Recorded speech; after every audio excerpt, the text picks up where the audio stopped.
Hello my dear students, my name is Aditya Shukla. मैं आप सभी लोगों का स्वागत करता हूं MCQ and engineers hub Jodhpur में।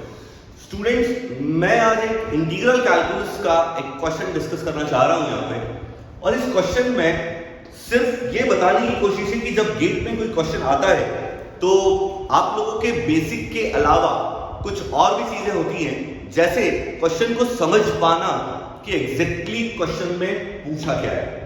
तो चलिए स्टूडेंट्स, एक इंटीग्रल कैलकुलस का क्वेश्चन देखते हैं और थोड़ा एंजॉय करते हैं। चलिए, मान लीजिए क्वेश्चन आया, solve double integration means multiple integration का क्वेश्चन बच्चों।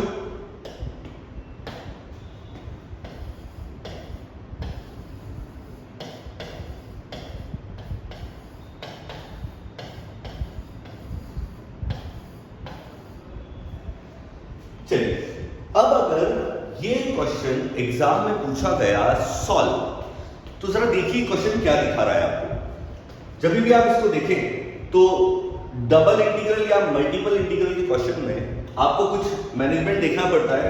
ये जो dy dx गिवन है, इंटीग्रेशन आपको किसके रिस्पेक्ट में पहले करना है, किसके रिस्पेक्ट में बाद में करना है, वो यहां आप लिमिट से एनालाइज कर सकते हैं। जरा देखिए, अगर हम यहां इंटीग्रेट करते हैं x के रेस्पेक्ट में, तो अब ये इंटीग्रेशन सही है या गलत पहले ही चेक कर लेते हैं। तो पहले x के रेस्पेक्ट में अगर आप इंटीग्रेट करते हैं तो जो हमारा रूल ऑफ इंटीग्रेशन बोल दो या लिमिट और इंटीग्रेशन दोनों कह सकते हो कि जो लिमिट ऑफ x होगा, लिमिट ऑफ x होगा बच्चों को डिपेंड करना चाहिए y पे या कांस्टेंट पर या दोनों पर। या तो y पे डिपेंड हो जाए या कांस्टेंट पे हो जाए या दोनों पे हो जाए। यहां से हम एक चेक लगा लेते हैं कि ये क्वेश्चन सही है या नहीं। चलिए देखते हैं, अगर हम x के रिस्पेक्ट में इंटीग्रेट कर रहे हैं पहले, तो ये x का लिमिट है और आप देख सकते हैं कि x का लिमिट y पे डिपेंड है और 1 पर भी डिपेंड है। दैट मींस ये मल्टीपल इंटीग्रल अपने सही फॉर्म में हमें गिवन है। बस स्टूडेंट इतना चेक करते हैं और इसको सॉल्व करना शुरू कर देते हैं। लेकिन जरा आप ध्यान से देखिए यहाँ पे क्या हो रहा है।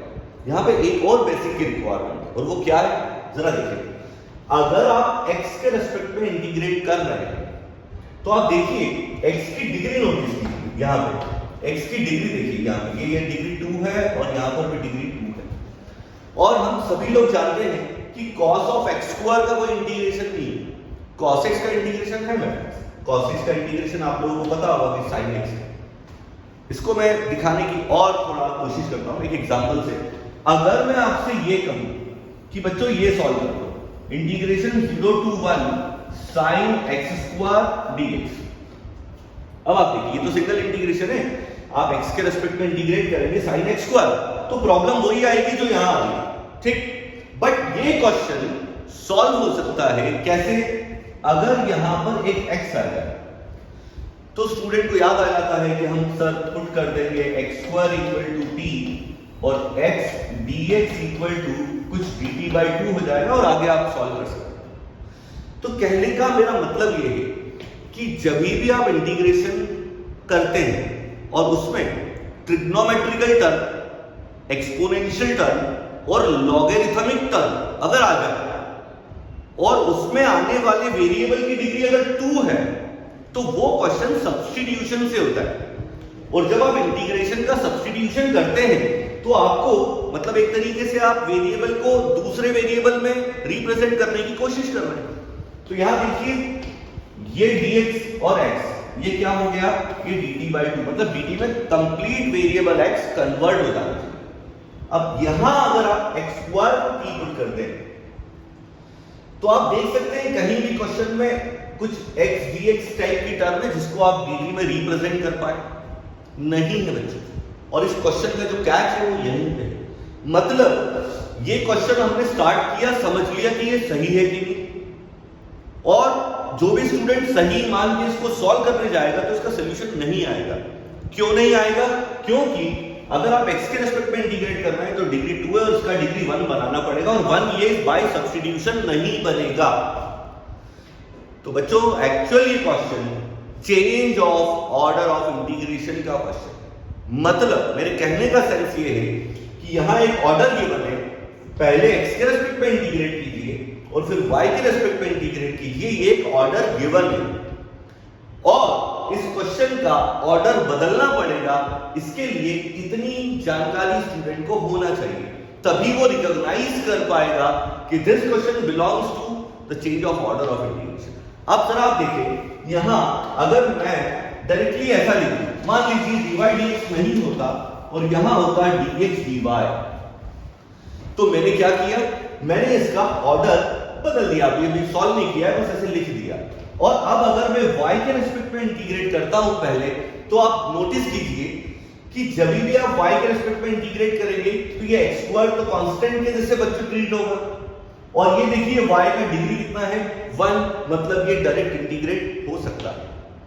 तो कहने का सेंस ये है कि अब हम क्या करने वाले हैं, हम इस इंटीग्रेशन का ऑर्डर बदलेंगे और ऑर्डर बदलने के बाद हम इसको इंटीग्रेट कर देंगे, बस बात खत्म हो जाएगी। चलिए शुरू करते हैं। अब कैसे स्टार्ट करते हैं, क्वेश्चन में क्या गिवन है, आप x के रेस्पेक्ट में इंटीग्रेट कर रहे हैं, ये x का लिमिट है, तो लोअर लिमिट क्या हो गया, x = y, x = 1। Upper limit y का वैल्यू क्या हो गया स्टूडेंट्स, y = 0 एंड y = 1। ये कुछ पॉइंट्स हो गए और अब इनसे कुछ इक्वेशन है और इस इक्वेशन से पॉइंट निकाल लेते हैं। तो पॉइंट क्या क्या मिले बच्चों, if you put y = 0 here we get 0, 0। एक कॉम्बिनेशन है x = 1 एंड y = 0 और नेक्स्ट कॉम्बिनेशन है 1, 1। These are the 3 point. हम एरिया वगैरह वाले मेथड से इसका ऑर्डर बदलने की कोशिश करेंगे। तो चलिए आगे देखते हैं। अब अगर मैं इन पॉइंट्स को 0, 0, 1, 0, 1, 1 को कहीं प्लॉट कर लूं तो देखिए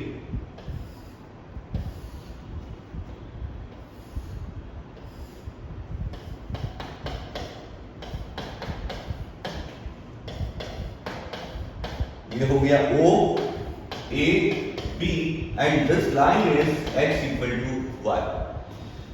अब इस क्वेश्चन में जो ऑर्डर गिवन है dy dx, तो अगर ऑर्डर dy dx कभी भी किसी क्वेश्चन में गिवन होता है स्टूडेंट्स, तब हम यहां पर एक स्ट्रिप कंसीडर करेंगे और वो होगी हॉरिजॉन्टल।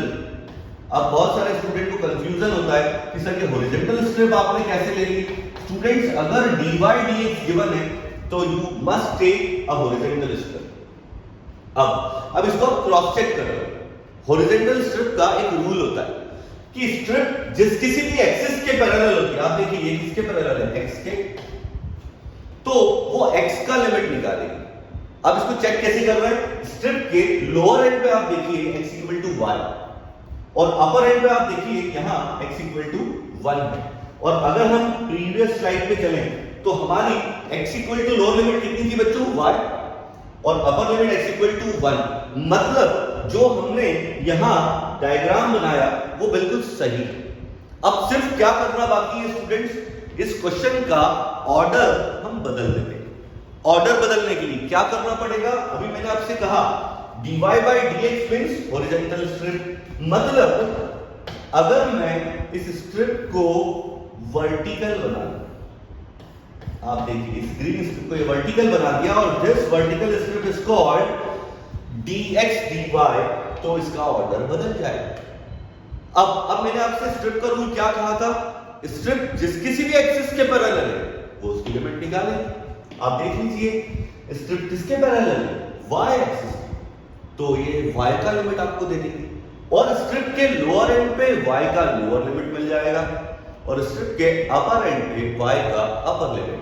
कैसे, जरा देखिए, यहां लोअर एंड x एक्सिस पे बच्चों, तो यहां पर y का वैल्यू क्या होगा, 0, और अपर एंड लाइन को टच कर रहा है, that line is y = x।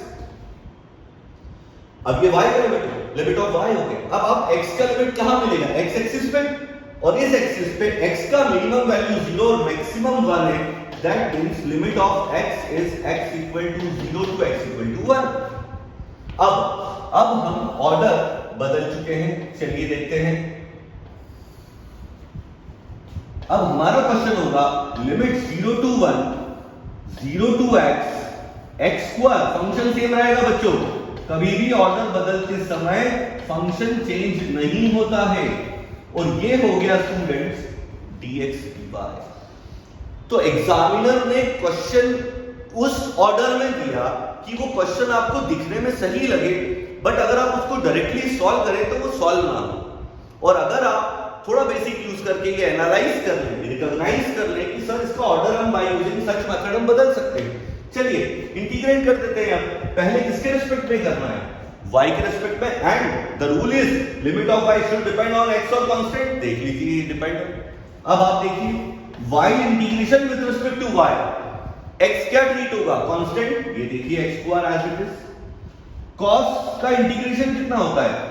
Sign of x square minus xy, और इस फंक्शन का differentiation with respect to y क्या होगा? ये 0, और xy का डिफरेंशिएशन x लिमिट हो गई 0 to x dx। अब आप देखिए ये x कैंसिल हो गया, तो अब जनरल इंटीग्रेशन बचा है बच्चों, ये माइनस बाहर ले लेता हूं। चलिए ये x as it is, limit लगा दें, अपर लिमिट लगाओगे तो क्या हो गया बच्चों? x स्क्वायर माइनस y की प्लेस पे लिमिट लगाना है, x square minus x square 0, sine 0 कितना होता है? 0 माइनस लोअर लिमिट y की प्लेस पे लगाते हैं, ये 0, तो कितना बचा बच्चों? साइन x स्क्वायर और ये dx। अब देखिए ये तो 0 है, ये माइनस अगर अंदर जा रहा है तो हमें क्या मिल रहा है बच्चों? चलिए देखते हैं। तो फाइनली हमें मिला 0 to 1 x sine x square dx। देखिए क्वेश्चन जहां से शुरू हुआ था वो प्रॉब्लम फिर से आई है। हमें इंटीग्रेशन करना है x के रिस्पेक्ट में, और अगर हमें x के रिस्पेक्ट में इंटीग्रेशन करना है तो हम जब ही कर पाएंगे जब इसका डिग्री 1 हो जाएगा। तो इसलिए यहां हम x square equal to t, तो ये हो जाएगा students x dx equal to dt by 2। और यहां ये फायदा है कि ये देखिए ये x और ये dx दोनों dt के फॉर्म में कंबाइनली कन्वर्ट हो रहे हैं, और जब आप किसी वेरिएबल को अनदर वेरिएबल में कन्वर्ट करते हैं तो according to the rule of limit हमें लिमिट चेंज करना पड़ेगा। तो बताइए x इक्वल टू 0 यहां पुट कर दें तो t का वैल्यू क्या मिलेगा बच्चों? 0, and if we put x equal to 1 then t equal to 1। तो ये स्टूडेंट्स हो गया 0 to 1 x dx, यहां dt बाय 2 में चला गया, और ये हो गया sin t। अब sin t का इंटीग्रेशन में बचा क्या है? तो वही आना चाहिए, minus cos t, limit is 0 to 1। तो solution is cos 1 minus cos 0। cos 0 की वैल्यू कितनी हो गई बच्चों? 1। तो इस तरह से किसी भी change of order of integration को आप पहचान सकते हैं और सॉल्व कर सकते हैं।